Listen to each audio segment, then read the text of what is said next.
André, tu étais enseignant de musique. Comment est-ce que tu es arrivé à la musique de film? Alors, je suis arrivé à la musique de film par un grand hasard. Je faisais de la musique dans un groupe luxembourgeois avec Sacha Lai, Jano Sanavia, Marc Mergen, parce que c'est des gens que j'avais rencontrés au Luxembourg et je jouais du saxophone dans un groupe d'acid jazz à l'époque. Et on bricolait avec Marc Mergen de la musique électro dans notre cave paumée dans mon petit village. Et Jano Sanavia, qui avait déjà fait un film avec Fred Fontaine, nous a dit, mais il y a le réalisateur avec qui j'ai travaillé qui nous demande de la musique que moi je ne sais pas faire. Vous faites ça, vous faites de la drum and bass, vous faites de l'abstract hip-hop, c'est vraiment ce qu'il cherche. Est-ce que vous ne voulez pas donner des maquettes de votre musique? Et on a soumis les maquettes de la musique à Jeannot. À l'époque, il y avait encore beaucoup Claude Varingo et Jani qui intervenaient et qui disaient oui, non, mais comme ils ne nous connaissaient pas, ils ne savaient pas. Et finalement, c'est Fred Fontaine qui a insisté pour qu'on soit dans la BO et c'est devenu une liaison pornographique. Nathalie Baye a eu un prix d'interprétation à Venise pour son interprétation dans le film. Et voilà, et c'est parti comme ça, complètement par hasard. On a donné ces maquettes et elles sont restées dans le film et on a dû presque s'improviser musicien à l'image. Et tout est parti de là. Alors, qu'est-ce qui différencie un compositeur de musique de film d'un autre compositeur? Et est-ce qu'il suffit d'être bon musicien pour pouvoir être compositeur de film? Je dirais qu'il y a pas mal de qualités qu'il faut avoir. Quand on est compositeur de musique à l'image, on doit déjà savoir dialoguer avec quelqu'un dont il faut traduire les désirs. C'est parfois des grands musiciens eux-mêmes, et parfois ils sont complètement désemparés. Ils savent bien qu'il faut de la musique.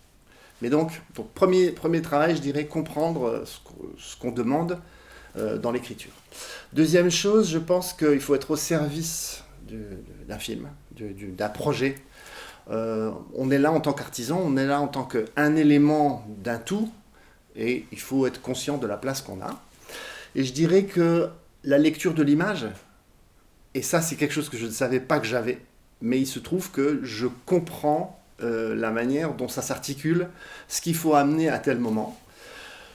Avoir un peu de culture musicale, ça aide. C'est-à-dire que j'ai moi-même joué dans beaucoup d'ensembles, dans beaucoup d'orchestres différents, des orchestres classiques, j'ai fait un peu de jazz, j'ai touché un peu à tout, j'ai fait de l'électro, et ça m'aide énormément aujourd'hui. Donc ça, je dirais que c'est quand même un préalable d'avoir une bonne culture musicale solide, parce qu'on nous demande d'écrire dans des styles, souvent. On nous dit, j'ai entendu ça, j'ai entendu de la musique classique, j'ai entendu de la musique indienne, j'ai entendu... Il faut être capable de rebondir là-dessus, d'avoir la connaissance de cette musique, et si on l'a pas, de rechercher.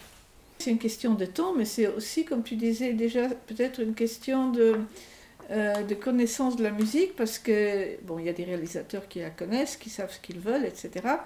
Ce sont peut-être les plus exigeants, c'est peut-être pas plus facile de travailler avec ceux-là.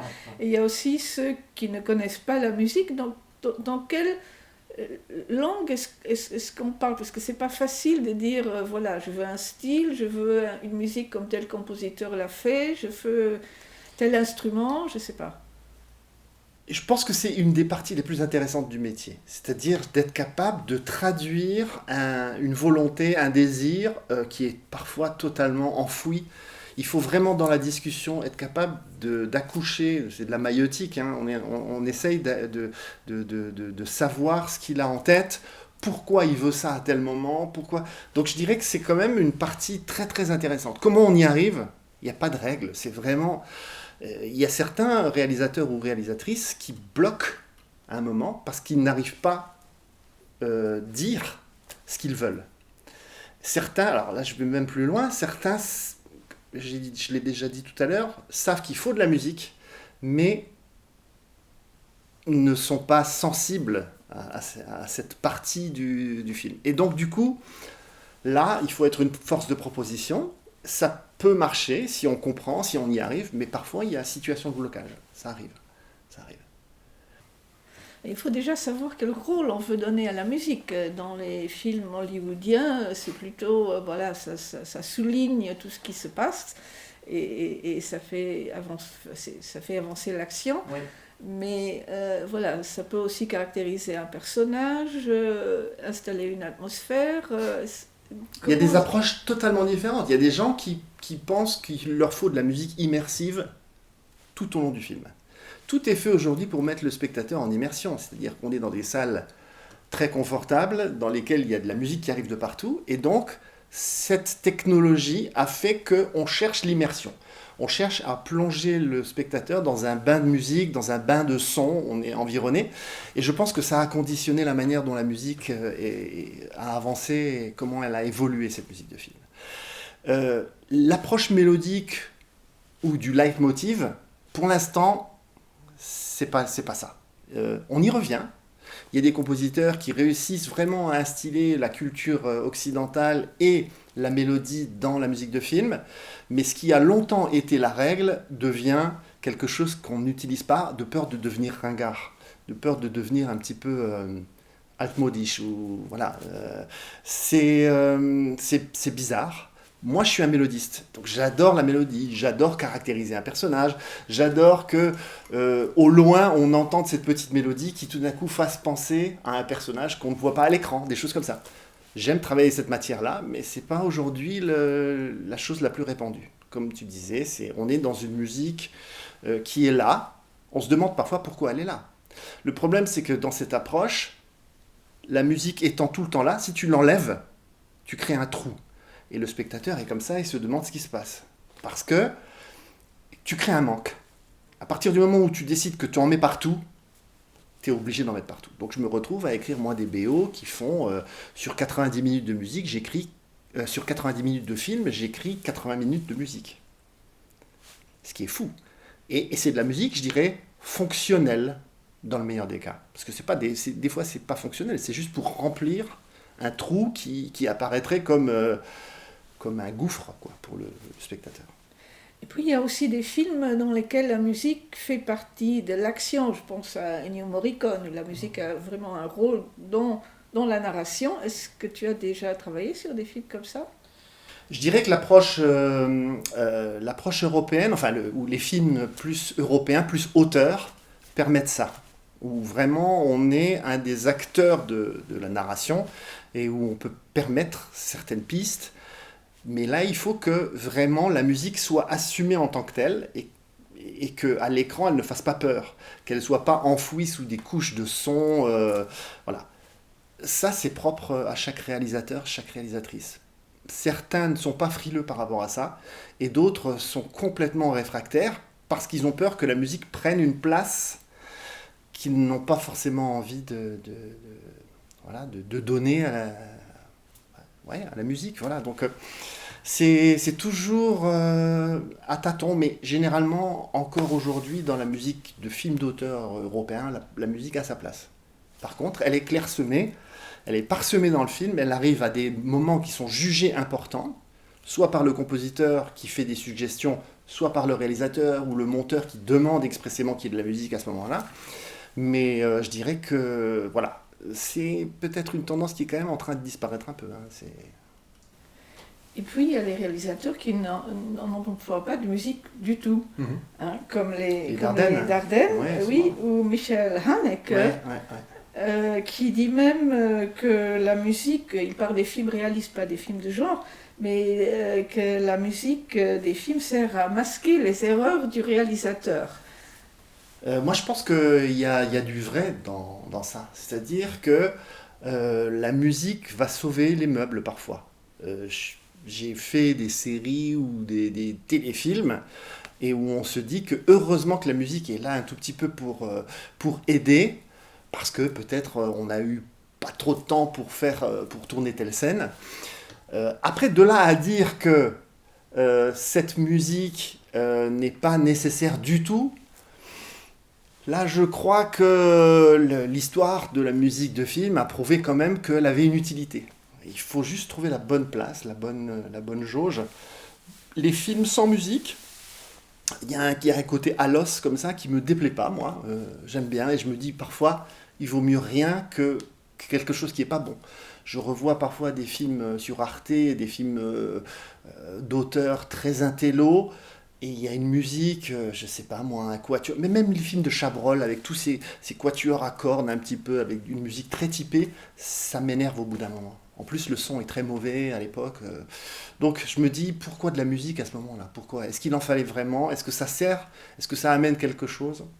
Voilà. Il faut être très humble par rapport à son travail, je pense. Il faut pas penser que la musique, c'est quelque chose de plus important que ça. Comme je disais tout à l'heure, c'est juste un des éléments du film. Il faut trouver sa place. Tu as aussi fait des documentaires qui sont un genre un peu spécial, j'imagine, en ce qui concerne la musique.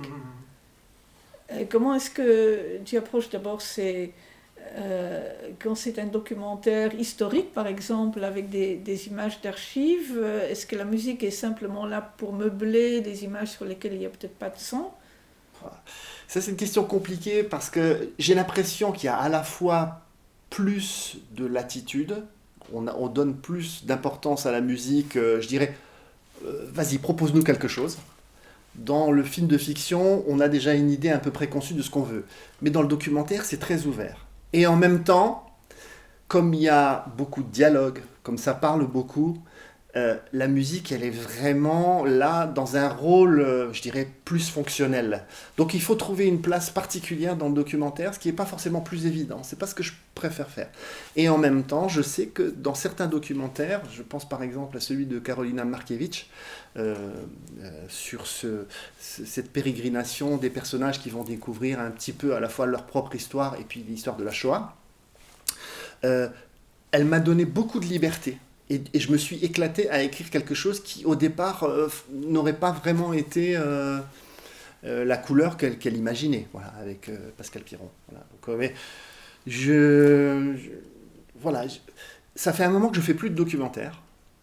C'est un peu plus casse-gueule. C'est quand même un genre très particulier. Voilà.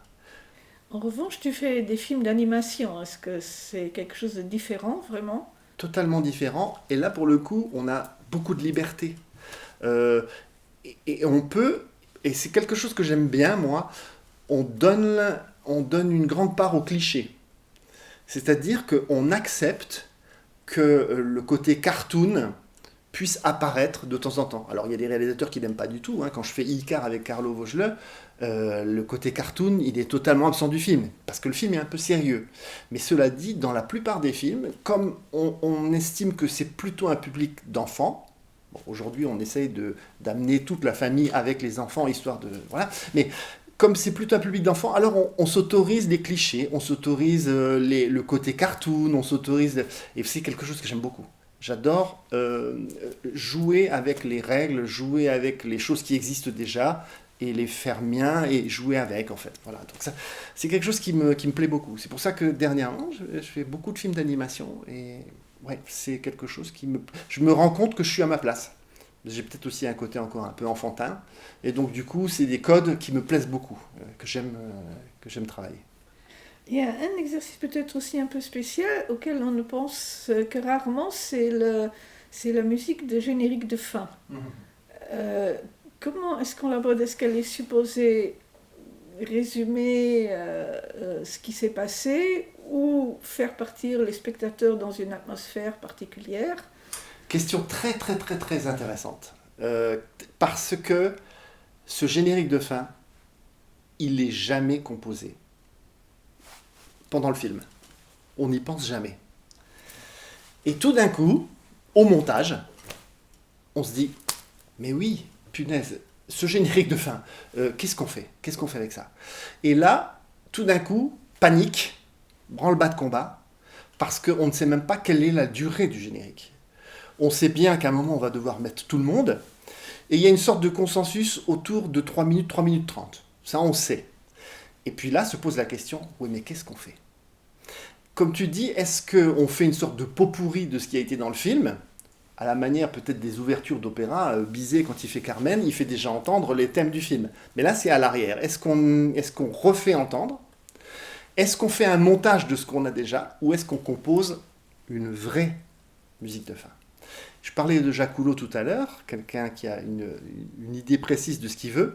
Lui, à la fin du film, il me fait toujours écrire comment dire, il me fait toujours écrire un vrai générique de fin. C'est pas un pot pourri, un mash-up de ce qui a déjà été utilisé et qu'on colle vite parce il faut combler. Moi, j'aime bien laisser le spectateur dans un mood qui résume un peu le film. Si c'est une comédie, ben, on est dans quelque chose de très enlevé. Mais à la fin, j'aime toujours terminer par une note où ça laisse la place à peut-être à la rêverie, à la discussion, à une ouverture. Voilà, quelque chose qui pourrait un petit peu susciter la discussion après. Mais qu'est-ce qui se passe? Surtout si le film n'a pas donné de réponse claire, peut-être que la musique, elle peut être un petit commentaire de ce qui s'est passé et laisser une ouverture. Mais c'est de toute façon toujours un dossier. Et puis quand on a passé 3 mois, 4 mois, 5 mois à écrire de la musique, que tout semble terminé et qu'il faut réécrire ce générique, par contre, oui, Jacques Houlot, j'ai écrit des génériques nouveaux, complets. Et là, quand il faut remettre la main à la pâte, le couvert et tout, c'est vraiment pas évident. Au Luxembourg, est-ce qu'il y a un enseignement pour la musique à l'image et quelle est la place des compositeurs de cinéma au Luxembourg? Alors, il y a, comment dire, ces classes commencent à naître un peu partout dans les conservatoires à Luxembourg.